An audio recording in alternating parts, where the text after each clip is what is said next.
கேரள மாநிலம் ஆலப்புழாவில் கால்வாயில் கார் விழுந்த விபத்தில் ஒருவர் பலியானார். நண்பர்கள் இருவர் நீந்தி கரையேறிய நிலையில் கூடுதல் விவரங்களை செய்தியாளர் சிவசபாபதி கூற கேட்கலாம்.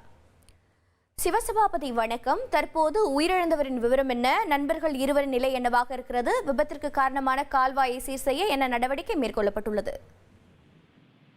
கேரள மாநிலம் ஆலப்புழா மாவட்டம் ஆலப்புழாவில் பாத்தீங்கன்னா இன்று அதிகாலை ஒரு 3 மணி அளவுல பிஜு ஆண்டனி என்பவர் தனது இரு நண்பர்களை அழைத்துக் கொண்டு ஸ்விஃப்ட் கார்ல டீ குடிக்கிறதுக்காக பேருந்து நிலையம் அறிக்கை இருக்க ஹோட்டலுக்கு போயிட்டு இருக்காரு. அப்போ ஹோட்டலுக்கு முன்னாடி இருக்கிற ஒரு வளைவுல வேகமா கார் திரும்பும் போது பாத்தீங்கன்னா கார் கண்ட்ரோல் மீறி, அதாவது கட்டுப்பாட்டை இழந்து அருகில் இருந்த கால்வாய்க்குள்ள புகுந்துருச்சு.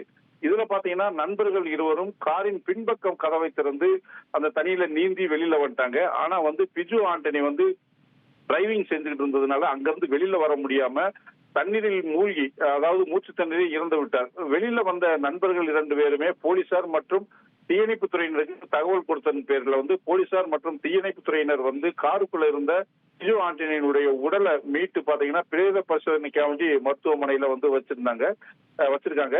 இது மட்டும் இல்லாம பாத்தீங்கன்னா அதிகாலை மழை பெய்துகிட்டு இருந்ததுனால இந்த காரு வேகமா ஓட்டுனதுனால கட்டுப்பாட்டை இழந்து இந்த கால்வாய்க்குள்ள விழுந்துருச்சு அப்படின்னு சொல்லிட்டு போலீஸ் தரப்பு சொல்லப்படுகிறது.